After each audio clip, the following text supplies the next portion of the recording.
Hello hi नमस्कार श्रोते हो, मी आरजे कोमल तुमच्या सगळ्यांचं स्वागत करते. तुम्ही ऐकत आहात आचार्य 90 FM युअर ओन रेडिओ.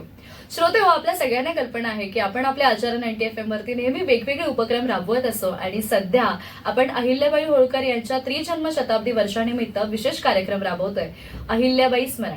आणि आपल्या सगळ्यांनाच माहितीये की आपण हा जो उपक्रम राबवतोय त्यामध्ये आपण अहिल्याबाईंचं संपूर्ण जीवनचरित्र, त्यांनी कशा पद्धतीने समाज वर्गासाठी लोकांसाठी कामं केली, त्यांचं धार्मिक जीवन कसं होतं, या सगळ्या अनेक बारीक गोष्टी ज्या आहेत त्या सगळ्या आपण जाणून घेण्याचा प्रयत्न करतोय. तर आजच्या आपल्या या पुढच्या सत्रामध्ये आज आपल्यासोबत जोडल्या गेलेल्या आहेत आपल्याच अर्थात NG आचार्य DK मराठे कॉलेजच्या vice principal doctor Sneha Raikar ma'am. आणि मॅम आपल्याला पुढे त्यांच्याविषयी म्हणजे अर्थात अहिल्यादेवींविषयीची माहिती सांगणार आहे. अहिल्यादेवींच्या जीवनामध्ये अनेक अडथळे आले, अनेक चढ उतार आले, पण त्यातूनही त्या कशा पद्धतीने आलेल्या संकटांना सामोऱ्या गेल्या याविषयी आपल्याला बरीच माहिती आहे. पण अशी काही माहिती आहे जी अजूनपर्यंत लोकांपर्यंत आलेली नाही. त्यामुळे आज त्याविषयी आपण जाणून घेणार आहोत. आपल्या असामान्य कर्तृत्वाने अहिल्यादेवींनी रयतेचे मन जिंकले. नाना फडणवीसांसकट अनेक उच्चधुरीण आणि माळाव्यातील लोकांनुसार अहिल्याबाई एक दिव्य अवतार होत्या. त्या आजतागायतच्या सर्वात शुद्ध व उदाहरण देण्याजोग्या शासक होत्या. अलीकडच्या काळातील चरित्रकार अहिल्यादेवींना तत्वज्ञानी राणी असे संबोधतात. याचा संदर्भ बहुतेक तत्वज्ञानी राजा भोज यांच्याशी आला असावा. तर त्यांच्याच जीवनचरित्राविषयी अजून काही गोष्टी आपण जाणून घेणार आहोत डॉक्टर स्नेहा रायकर यांच्याकडून. मॅम, तुमचं स्वागत आहे आपल्या सकाळच्या ठिकाणी आचार्य 90 FM वर. आणि तुम्हाला मी विनंती करते की आपला जो विषय आहे तो तुम्ही सगळ्या श्रोतांपुढे मांडावा. First of all RJ Komal, thank you very much की आणि आचार्य 90 FM चे पण मी खूप आभार मानते की मला इकडे बोलवून आणि इतक्या मोठ्या दिग्गज व्यक्तीबद्दल जे मला आता कथन करायचं आहे त्यांच्याबद्दल ते माझ्यासाठी खूपच हे मोठं सौभाग्याचं हा क्षण आहे, मी असं बोलू शकते. सो मी सुरू करते. खंदे समर्थक हरपले, करकरीत सांजेची कातर वेळ होती. अहिल्याबाई गौतमाबाईजवळ सतत बसून त्यांची सेवा करीत होत्या. गौतमाबाईंचे पाय चेपत त्या त्यांना म्हणाल्या, मासाहेब, आपल्याला अयोध्येच्या राम मंदिरात, द्वारकेच्या कृष्ण मंदिरात जायचे आहे ना? लवकर बरावा, आपण तिथे तुम्ही सांगाल तशा लोकांच्या राहण्याच्या खाण्यापिण्याच्या सोयी करूया. हो ग पोरी, तू नक्की करशील हे सगळं? त्यावेळी मी पण तुझ्या बरोबर मनाने असेल. एवढं बोलत असताना गौतमाबाईंना ग्लानी आली. अहिल्याबाईंच्या साश्रू डोळ्यांसमोर गौतमाबाईंची अनेक रूपे तरळू लागली. गौतमाबाई ही अहिल्याबाईंसारख्याच सामान्य घरात जन्मलेल्या होत्या, पण त्यांच्या घरात कायम शौर्याच्या गोष्टी चालत. जिवाई आत्या आणि मल्हार त्यांच्याकडे राहायला आले तेव्हा तर या शूरवीरांच्या गोष्टींना अधिकच बहर आला. मल्हार भोजराज मामाचा फार लाडका होता. भोजराज जेव्हा मल्हारला शस्त्रास्त्रांचे धडे देई तेव्हा गौतमाबाईंनाही ते धडे गिरवावेसे वाटे. पुढे तर भोजराजांनी मल्हार व गौतमा यांची आयुष्यभराची गाठ घालून दिली. तेव्हा मल्हाररावांच्या प्रत्येक मोहिमेला गौतमाबाईंची मानसिक साथ होती. मल्हाररावांनी मावळ्याची जहागिरी मिळवल्याने धनदौलतीची कमतरता नव्हती, पण गौतमाबाईंना त्या दौलतीपेक्षा मल्हाररावांच्या वीर पौरुषत्वाचे अधिक कौतुक होते. अहिल्याला त्यांनी प्रथमपासूनच आईची माया दिली. अहिल्याचे माहेर दूर महाराष्ट्रात असले तरी त्यांना गौतमाबाई व मल्हाररावांच्या रूपाने सासरीही माहेरचे सुख लाभत होते.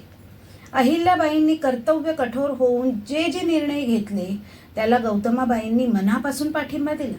किंबहुना त्या जे करू शकल्या नाहीत ते अहिल्या करते हे पाहून त्यांना आनंद वाटत होता.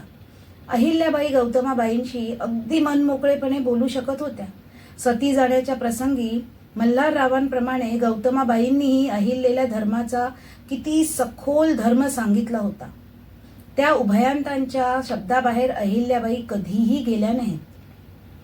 गौतमाबाईंची ती वत्सल मूर्ती आता क्षीण होऊ लागली होती.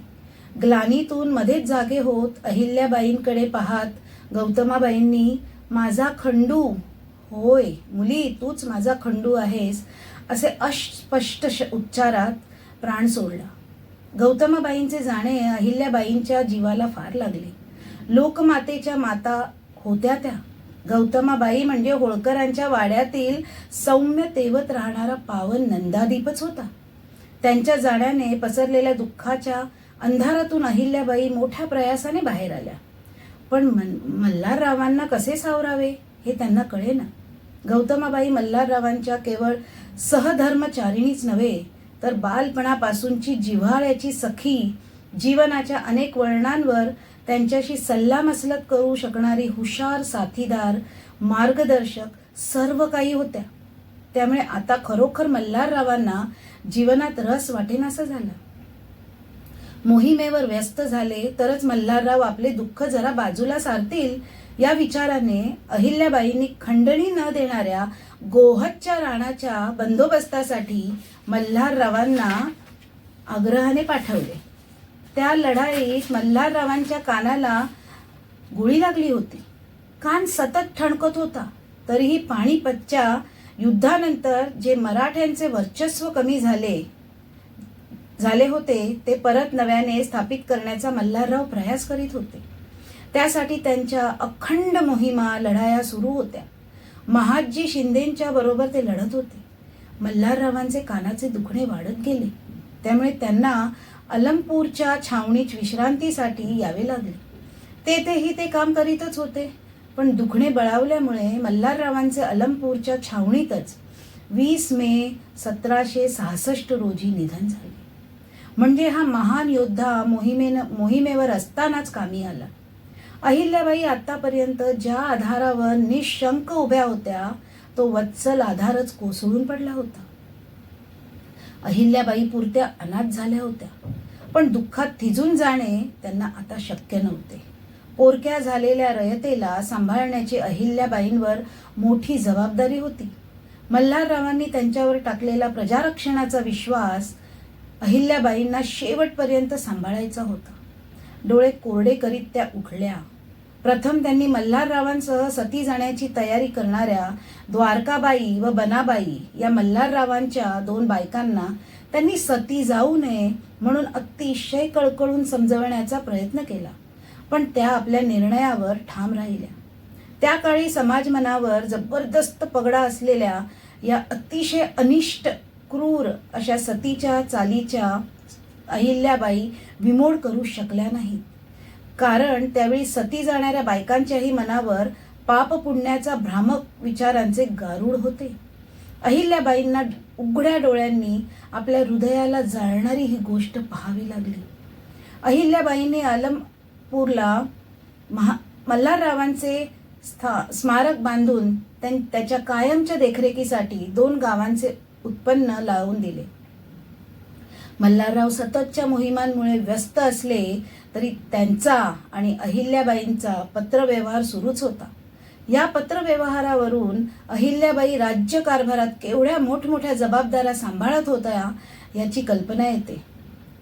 वानगी दाखल मल्हाररावांचे एक पत्र पाहू द्या.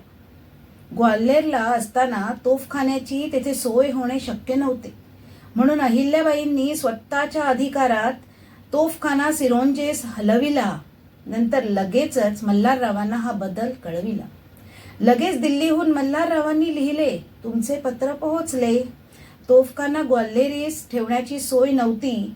तुम्ही सिरोंजेस नेण्याचे योजले, हरकत नाही. तोफखाना सिरोंजेस ठेवून गोविंद मामलेदार यास सांगून तोफखान्यावरील डागडुजी करून तोफांची सर्व तयारी करून ठेवणे.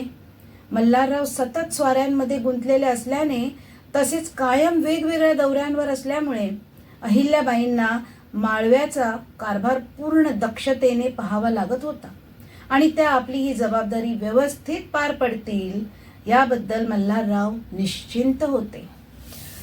नक्कीच. म्हणजे एक असतं ना की एक स्त्री ज्या वेळेला लग्न करून माहेराहून सासरी येते त्यावेळेला तिच्यासाठी सासरचे जे काही मंडळी आहेत म्हणजे सासू सासरे आहेत हे तिच्यासाठी सर्वस्व असतात. आणि अहिल्याबाईंच्या आयुष्यातही तसंच झालं. त्या आपलं माहेर सोडून फार लांब आल्या होत्या आणि इथे त्यांना सासू सासऱ्यांच्या रूपात त्यांना त्यांचे आई बाबा पुन्हा भेटले आणि त्यांनी त्यांनाही तशीच माया लावली. आणि शेवटी ज्या वेळेला त्या दोघांचीही छत्रछाया त्यांच्यावरून हरवली गेली त्यावेळेला अहिल्याबाईंना त्यातून सावरणं हे फारसं कठीण होतं आणि त्याचमुळे हे खंदे समर्थक हरपले म्हणून नावही कदाचित या लेखाचं असंच दिलेलं आहे की ज्यांच्या आधारावर अहिल्याबाई होळकर उभ्या होत्या, सगळ्या संकटांशी सामना करत होत्या किंवा मोठमोठ्या लढाया करत होत्या, सगळे जे काही कामं करत होत्या त्या सगळ्या कामांसाठी त्यांना मल्हारराव होळकर यांचा असू देत किंवा त्यांच्या सासूबाईंचा असू देत हा त्यांना तितकंच मोठं आणि मोलाचं सहकार्य लाभत होतं. परंतु ह्या दोघांची ज्या वेळेला सावली होती ती त्यांच्यावरून ज्या वेळेला निघून गेली त्यावेळेला मात्र त्या थोड्या एकट्या पडल्या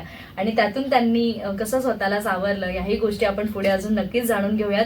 पण अतिशय महत्वाचा हा जो विषय होता तो आज मॅम तुम्ही आपल्या सगळ्या श्रोत्यांपुढे इथे मांडलात, त्यामुळे मी पुन्हा एकदा आपल्या आचार्य 90 FM च्या वतीने तुमची खूप खूप आभारी आहे आणि श्रोत्यांनाही विनंती करते की आम्ही जो हा काही उपक्रम राबवतोय तो तुम्हालाही तितकाच आवडत असेल तर तुम्ही तुमच्या प्रतिक्रिया ज्या आहेत त्या आम्हाला नक्की कळवायच्या आहेत. त्यासाठी आमचा संपर्क क्रमांक आहे 9167993399. त्याचबरोबर आचार्य 90 FM ला सोशल मीडियावरती अर्थात युट्यूब आहे, आचार्य 90 FM आपला इंस्टाग्राम पेज आहे, या सगळ्यांना फेसबुकवरती ट्विटरवरती सगळीकडे फॉलो करा आणि नवनवीन अपडेट्ससाठी स्टे ट्यून. मी आरजे कोमल डॉक्टर स्नेहा रायकर मॅम सोबत इथेच तुमची रजा घेते. ऐकत रहा आचार्य 90 FM युअर ओन रेडिओ. धन्यवाद. आचार्य